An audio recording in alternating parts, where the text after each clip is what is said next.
ఈ రోజుల్లో జిమ్ చేయడం అనేది యువతకు ఒక ఫ్యాషన్ గా మారింది. జిమ్, జాగింగ్, రన్నింగ్, వాకింగ్ వంటివి ఆరోగ్యానికి మంచివి. ఆరోగ్యం కోసం, బరువు తగ్గటం కోసం రకరకాల వ్యాయామాలు, కసరత్తులు చేస్తుంటాం. ఎవరి ఇష్టానికి తగ్గట్లు వాళ్ళు వివిధ పద్ధతులను ఎంచుకుంటారు. కండలు తిరిగిన శరీరం కోసం ప్రయత్నించే వాళ్ళు జిమ్కి వెళ్తారు. బరువు తగ్గి ఆరోగ్యకరమైన జీవన విధానం కోసం మరికొందరు యోగా ఎంచుకుంటారు. కొంతమంది ఒత్తిడి తగ్గించుకోవడానికి ఆసనాలు, ప్రాణాయామాలు చేస్తారు. జీవన శైలిలో ఖచ్చితంగా ఏదో ఒక వ్యాయామం చేస్తే స్ట్రెస్ రిలీఫ్ అవుతుంది అంటున్నారు యువత. ఫిట్గా, ఫిట్నెస్గా ఉండాలి అనుకుంటే watch this ABN story.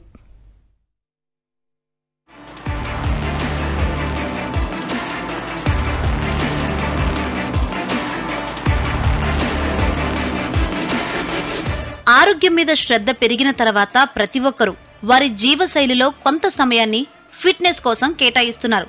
Fitness అనేది జీవన విధానంలో ఒక పార్ట్ అయింది. బరువు తగ్గడంలో వ్యాయామాలు సహాయపడతాయి.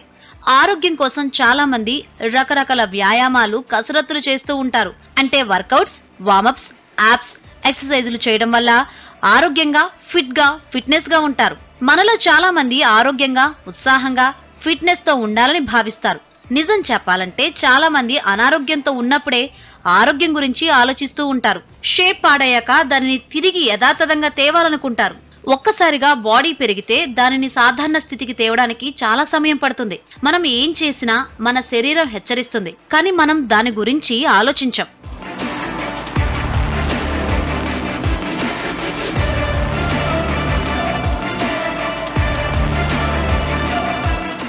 గృహిణులు సైతం పిల్లల బాధ్యతలు చూసుకుంటూ మరోపక్క ఉద్యోగం చేస్తూ ఆరోగ్యాన్ని కాపాడుకోవడం కోసం జిమ్కు వెళ్లి ఎక్సర్సైజులు చేస్తున్నారు.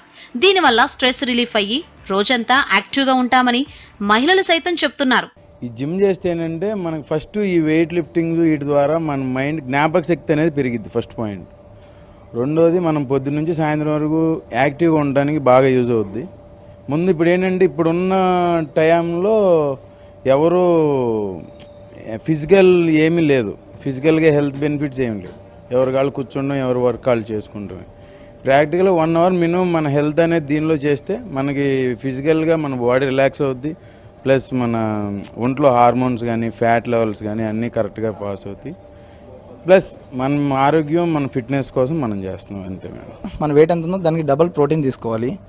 కార్బ్స్ అవన్నీ డైట్ రైస్ ఎక్కువ కాకుండా ఎక్కువ వెజ్జెస్ కానీ లైక్ క్యారెట్, కీరా, బీట్రూట్ ఈ వెజిటేబుల్స్ మీద ఎక్కువ తినడం బెటర్. బయట జంక్ ఫుడ్స్ కానీ ఇవన్నీ టోటల్ అవాయిడ్ చేయాలి. ఎందుకంటే కొలెస్ట్రాల్ ఎక్కువ అవడం వల్ల ప్లస్ ఫ్యాట్ లెవెల్ ఎక్కువ పెరిగిపోయిన తర్వాత బీపీ, షుగర్ అవన్నీ త్వరగా వస్తాయి. Housewife, kids and also work చేస్తాను. యూకే టైమ్స్లో వర్క్ చేస్తాను. And I think being a healthy woman will be a healthy family and it's also a stress buster for me.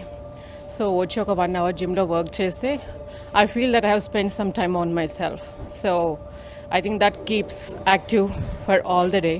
Coach సూచనలతో workouts చేయడం వల్ల ఎటువంటి ఇబ్బందులు లేకుండా చేసుకోగలుగుతున్నామని యువత అంటున్నారు.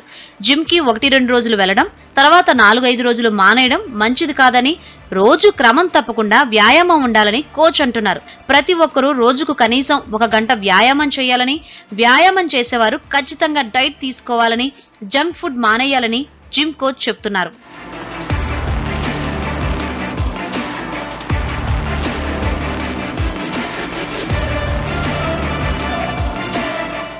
మీరు కూడా ఫిట్గా ఉండాలి, ఫిట్నెస్గా ఉండాలి అనుకునేవారు ఖచ్చితంగా జిమ్కు వెళ్లాల్సిందే. ఆరోగ్యంపై దృష్టి పెట్టాల్సిందే. ఆరోగ్యాన్ని కాపాడుకోవడానికి తక్కువ కొవ్వు, మితమైన కార్బోహైడ్రేట్లు, అధికంగా ఉండే ఆహారాన్ని తీసుకోవడం వల్ల శరీర ఆకృతిని కాపాడుకుంటూ వ్యాయామాలు చేస్తూ ఫిజిక్ మెయింటైన్ చేయవచ్చు. ఫిట్గా ఉండాలి, ఫిట్నెస్గా ఉండాలని ఎంతమందికి ఉండదు? సో ఖచ్చితంగా ఫిట్గా ఉండాలి, ఫిట్నెస్గా ఉండాలి, ఆరోగ్యంగా ఉండాలని ప్రతి ఒక్కరూ కూడా జిమ్, ఏరోబిక్స్, యోగా లాంటివి ఎన్నో కసరత్తులు, వ్యాయామాలు చేస్తూ ఉంటారు. మీరు కూడా మీ ఆరోగ్యాన్ని కాపాడుకోవడానికి ఏదో ఒక వ్యాయామాన్ని ఎంచుకోండి. ఖచ్చితంగా ఫిట్గా ఉంటారు, ఫిట్నెస్గా ఉంటారు.